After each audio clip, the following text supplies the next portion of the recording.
اسبیش خیلی خیلی باز زیادی ها نه شدید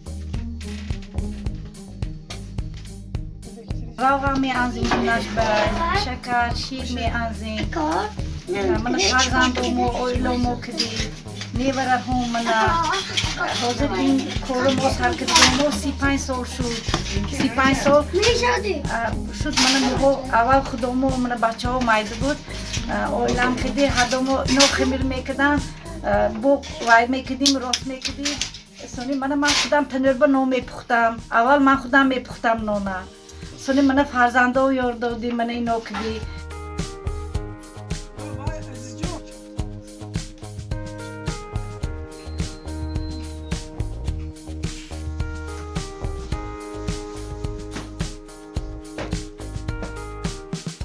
خیلی نمبه همین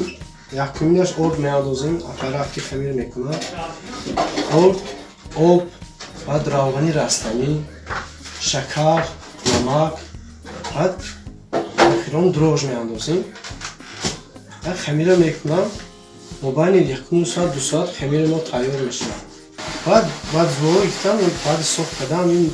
سه دانه میکنیم سه دانه این دورگی اون کنجیتا اون دورگی میشه بسیاری کس همین روغنش دورگی و استفاده میبرن size bilmiyorum.